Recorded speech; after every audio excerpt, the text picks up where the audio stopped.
ค่ะกราบสวัสดีทั้งช่องของสงกรานต์นะคะมื้อนี้จะพามาตามแนวทางของมื้อนี้จะพามาตามแนวทางของเซียนผาสุกตำลาววันที่4สิงหาคม69นะคะวันที่4สิงหาคม69ในมื้อคืนนี้วันที่3สิงหาคม69ตำลาวของเพิ่นกะหลุดนะคะพี่น้องของเพิ่นหลุดค่ะของเพิ่นวิ่ง2กับ3ตัววิ่งกันหลุดนะคะพี่น้องเริ่มต้นสัปดาห์แต่ก็อย่าเผลออย่าพลาดเนาะค่ะคาเทียหลุดมือว่านแล้วคาเทียมื้อนี้เข้าเนาะค่ะเนาะวันที่4สิงหาคม69ตำลาวเซียนผาสุกเพิ่นจะให้เป็นตัวใด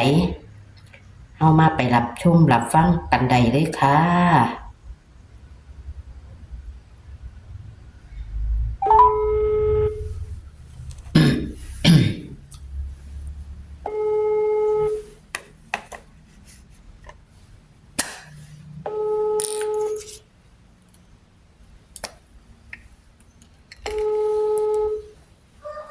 ครับสวัสดีครับแอดครับ ค่ะหวัดดีค่ะมื้อนี้มา โอ้ยแอดเลขก็รู้แต่เดี๋ยวออกน้ำเสนออยู่บ่แอด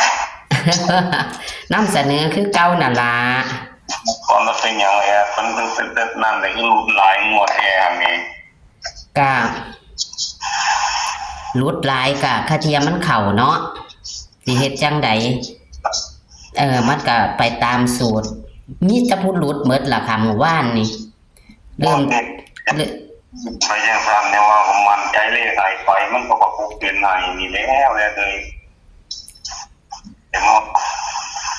อันก็เป็นทุกคนแม่ค่ะเมื่อวานนี่แม่เซียนทุกคนแม่บ่เข้าจักคน มันเป็นจังใดใจแซวเลยเลขไทยก็รู้เลขแล้วรู้ที่จริงเลขไทยมันก็อันเพิ่นซื้อเลข3ตัวเพิ่นก็จะได้เลข3ตัวท้ายอยู่ดอก มันไปถ่ายอัน ไป บ่ ออกอันเลข3ตัวของใหม่ไปมันไปออกอยู่3ตัวท้าย ค่ะ ไปออกกัน039นะแอด ค่ะบ่ได้สุท่านตรวจเบิ่ง เขียนว่างไว้นี่ครับไปไว้จังได๋ล่ะนี่ยังหลงๆลืมๆจะได้รับผมคิดอยู่ว่าเอาไงแอดอยู่บ่แบบไหนผมคิดนะ เอาคือเก่าล่ะค่ะคันเฮาเผลอมันก็หันเข้า น้ำเอฟจีวันนี้แหละเอ้ยว่ามันนี่เรียกพาเพิ่นหลุดเนาะประมาณใจสู่เจ้าของมันก่อนนี่มันก็มาบุกซับมามันไป ค่ะ คนหรือมันเบิดข้องขังไปแล้วบ่เรียกก็ได้ก็ได้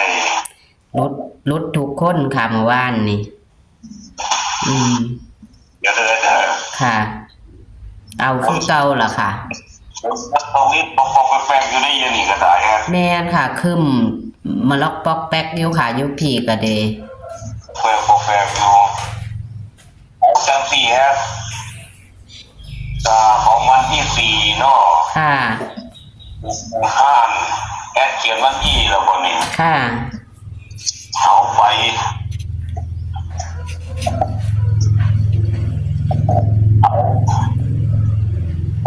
วิ่ง2กับ3มื้อเก่าแลเด้อ ค่ะ วิ่ง2กับ3มื้อเก่า ค่ะ จับคู่ ค่ะ คู่นี่ก็มี25 35 27 27ครับ37ค่ะ37เสียงขาดค่ะอีหยังก็ค่ะ75 58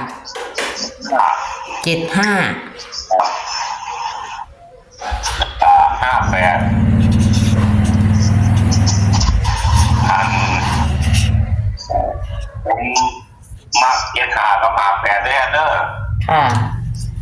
75กับ58เป็นอย่างมัก75กับ58ที่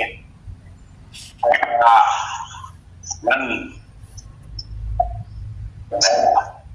มันก็วิ่งกับวิ่ง2 กับ 3เนาะ ค่ะ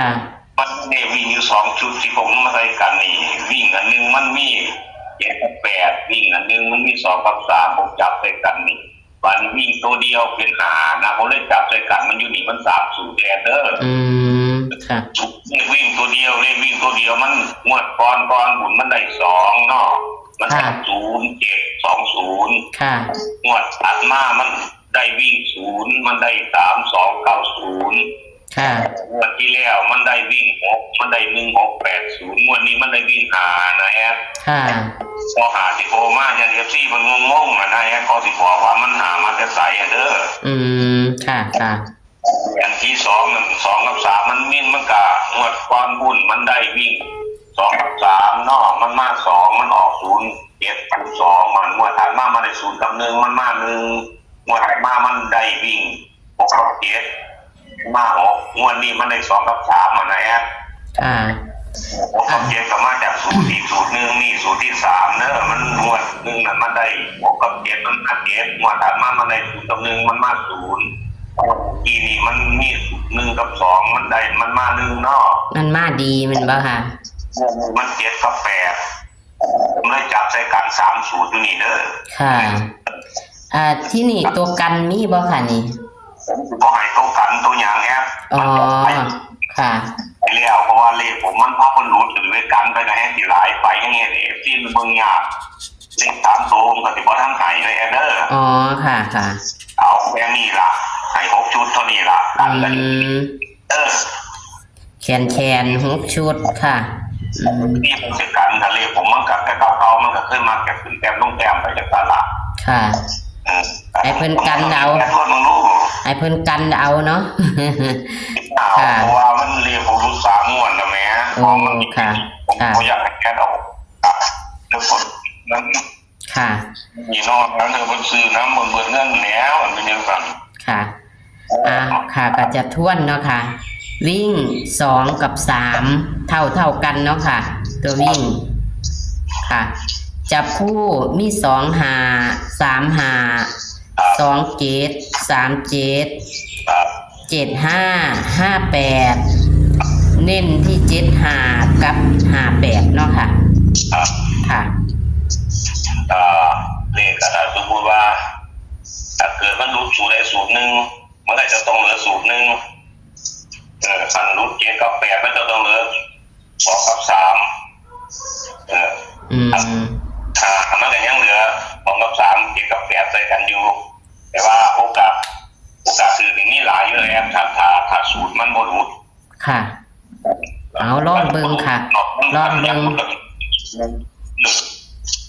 ค่ะลองเบิ่งเอามาผสมผสานกันค่ะเทียมันเข้าเนาะ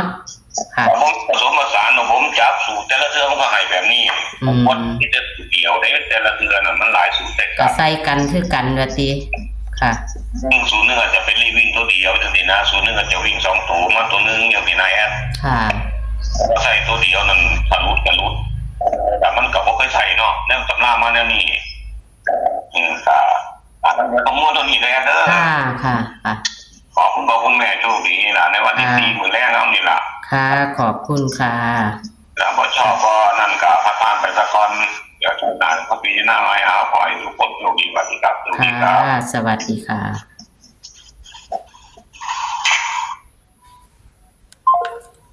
ค่ะ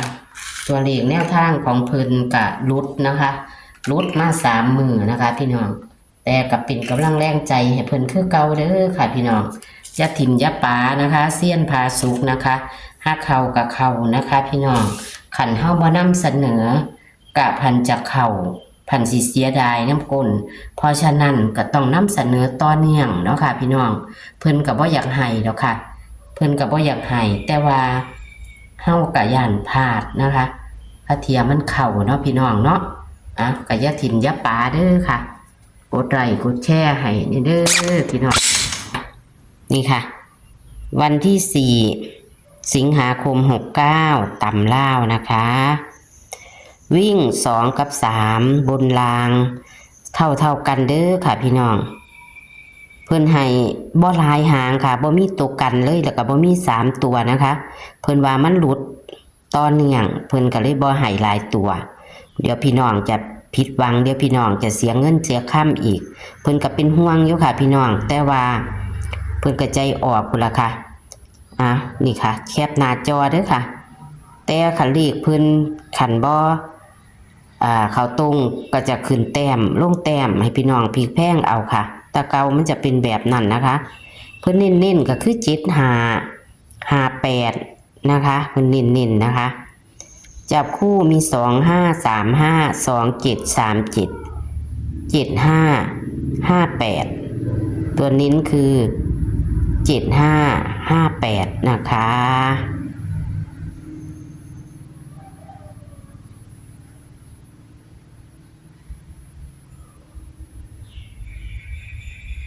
ขอให้โชคให้มานกับเซียนผาสุกวันที่